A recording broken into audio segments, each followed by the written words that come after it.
Welcome to this explainer. Listen, if you're a focused learner looking to gain true, unbreakable control over how you feel, you are in exactly the right place. But here's the thing. To gain that kind of emotional control, we can't just white-knuckle it using sheer willpower. It doesn't work.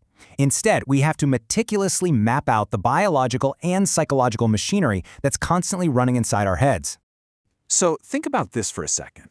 If you truly want to become emotionless, or actually, let's rephrase that. If you want to achieve total emotional mastery, what is the very first thing you have to do? The answer is simple, but honestly, it's pretty profound. You have to deeply understand exactly how your emotions work from the inside out. You simply can't hack a system you don't understand, right? Okay, let's dive right into this.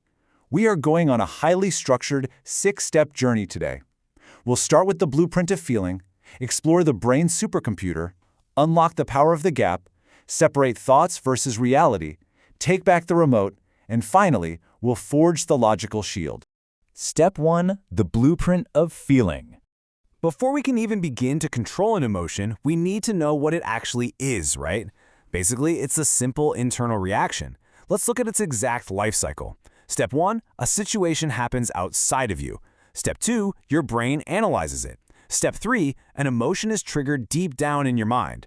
Step 4, your body physically feels it, like maybe your heart spikes or your hands start to shake. And finally, step 5, that emotion is outwardly expressed. This right here is the exact process of how the outside world turns into a physical reality inside your body. To put that into perspective, imagine a video you upload gets 100,000 views. Your brain assigns a positive meaning to that, and boom, you feel happiness. Now imagine that exact same video gets a really harsh negative comment. Your brain assigns a negative meaning, and suddenly you feel anger. The platform is identical. This absolutely proves that emotions aren't created by the situations themselves. They're actually created entirely by the meaning we assign to them. Moving on to step 2, the brain's supercomputer. To master this whole process, we've got to pop the hood and look at the hardware. Our brain is essentially a supercomputer running two things, a logical system and a biological feeling system. Now, that feeling system is called the limbic system. It's the literal birthplace of the feelings we experience. Basically, your brain decides if something is good or bad, but the limbic system is what makes sure your body physically registers it. But here's where we run into a fascinating biological trap. Deep inside that limbic system is a tiny emotion center called the amygdala. And the crucial, absolutely critical thing about our anatomy is that incoming signals hit the amygdala before they ever reach the logical thinking part of your brain. So, biologically speaking, we physically feel before we can logically think. Just think of a barking dog suddenly lunging at you on the street. Do you just pause, cross your arms, ponder its breed, and rationally deduce its temperament? Of course not. No way. You take an instant step back.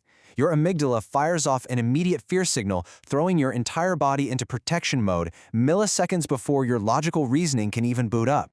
Which brings us to step 3, the power of the gap. Since our biology literally rigs us to feel first, our natural habits, like just blindly reacting or trying hopelessly to suppress it, are totally flawed. What we need is a psychological intervention. We need mindful awareness. Think about this phrase. Yes, there's anger inside me. Anger is arising. Notice the language there. You're observing the emotion without judging it, and most importantly, without claiming it as yours. You aren't saying, I am angry, you're just noting it. The second you observe it objectively, you step outside the emotion rather than being trapped inside it. So let's pause for a second. What does this awareness actually do in practice? Well, it creates a gap. It gives you a tiny bit of space between the emotion sparking and your reaction to it. And the longer you can just sit and observe the feeling in that gap, the more the emotion loses its intensity and just naturally dissolves. Think of your emotional impulses kind of like phone notifications. Imagine reacting blindly to every single ping, buzz, and alert on your phone the second it happens. You'd be a nervous, distracted wreck, right? True mindfulness is really just observing the notification arrive, acknowledging it's there, and then rationally choosing when and how to respond. You observe the signal, but you don't become a slave to it. Step 4, thoughts versus reality. Listen close here because we are unpacking the real source of your emotions. Trace this timeline with me. Step 1, the event. Someone ignores you. Okay, that is a completely neutral fact. Step 2, the story. Your brain immediately fabricates, oh, they don't need me anymore. I'm not important. And from that mental story comes step 3, the emotion. profound sadness and insecurity. Do you see what happened? A neutral event was warped into actual pain entirely by a movie your own brain directed. You have to realize your brain is a relentless thought machine. I mean, it generates thousands of thoughts every single second. Some are facts, some are complete falsehoods, and some are just pure imagination. Like, those fake arguments you totally win in the shower. You absolutely cannot turn this machine off. But you possess the ultimate power to decide which thoughts you attach to. Becoming emotionless doesn't mean stopping your thoughts. It just means you no longer let every random thought pull you around on a leash. Step 5. Taking back the remote. So we've talked about internal triggers, but what about the external ones? Look, when you tie your self-worth to other people's opinions, you are essentially handing them the remote control to your mood.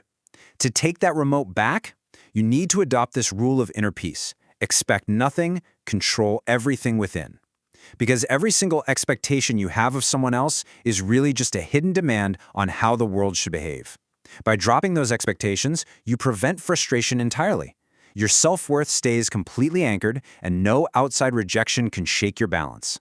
And finally, step 6, forging the logical shield. Emotions really only become dangerous when we let them push us into impulsive decisions.